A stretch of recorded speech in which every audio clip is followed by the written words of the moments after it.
नमस्कार। आज हम एक बहुत ही दिलचस्प पौराणिक कथा पर बात करने वाले हैं। एक ऐसी कथा जहां न्याय के देवता शनि एक परम भक्त से टकराते हैं और वो भक्त हैं हनुमान। ये कहानी है उस वक्त की जब हनुमान से शनि हार गए थे। तो चलिए शुरू करते हैं। अच्छा, शनि का नाम सुनते ही मन में क्या आता है? अक्सर एक एक डर सा, है ना?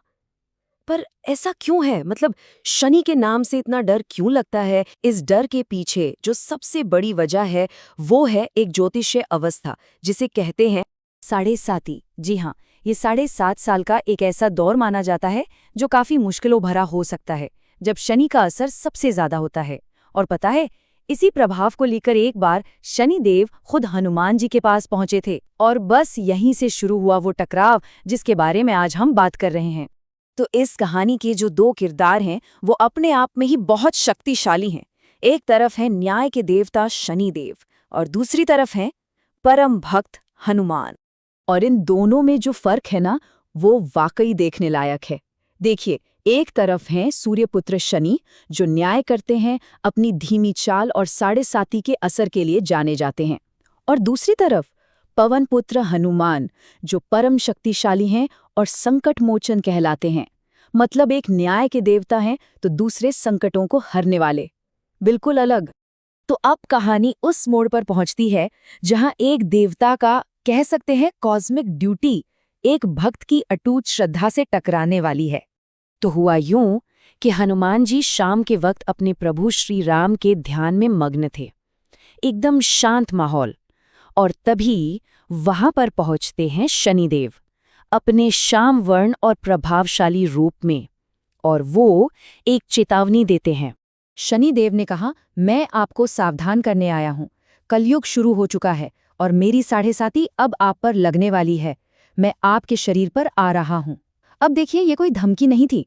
शनिदेव तो सृष्टि के नियमों और अपनी ड्यूटी से बंधे हुए थे। इस पर हनुमान जी ने बड़े ही शांत भाव से जवाब दिया, मेरे इस शरीर में मेरे प्रभु श्री राम के सिवा किसी और के लिए कोई जगह नहीं है। आप कहीं और जाइए। राम भक्त पर काल का कोई असर नहीं होता। यहाँ ध्यान देने वाली बात यह है कि हनुमान जी अपनी ताकत का घमंड नहीं दिखा रहे थे, बल्कि अपनी भक्ति का भरोसा जता रहे थे। लेकिन शनिदेव भी क्या करते? वो भी तो अपने कर्तव्य से मजबूर थे।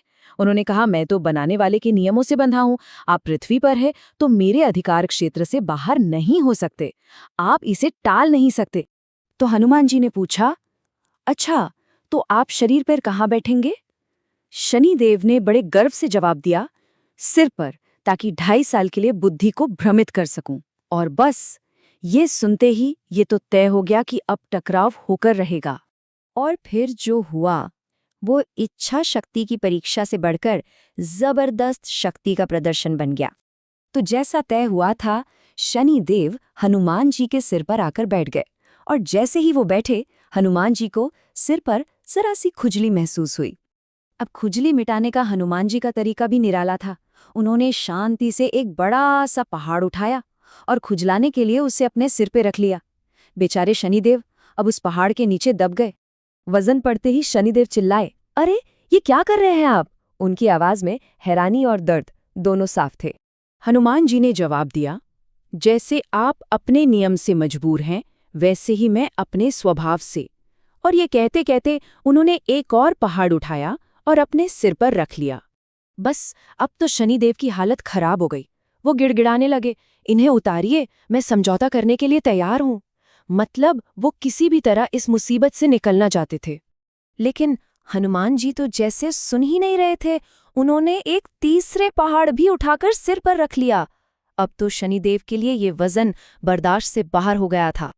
और बस इसी पल में पूरी बाजी पलट गई। वो शक्तिशाली ग्रह देवता जो न्याय करते हैं, अब खुद दया की भीख मांग रहे थे। शनिदेव की मिन्नतों को नजरअंदाज करते हुए हनुमान जी ने बड़े आराम से एक चौथा पहाड़ उठाया और उसे भी बाकी तीनों के ऊपर रख दिया। अब इस पहाड़ जैसे वजन के नीचे शनिदेव ने पूरी तरह हार मान ली। वो चिल्लाए, पवन कुमार, त्राहिमाम, रक्षा करो। मैं उसे भी कभी परेशान नहीं करूंगा जो आपका नाम लेगा। बस मुझे यहां से नीचे उतरने दो। और ये वो पल था जिसने हमेशा के लिए एक बहुत बड़ा नियम बना दिया।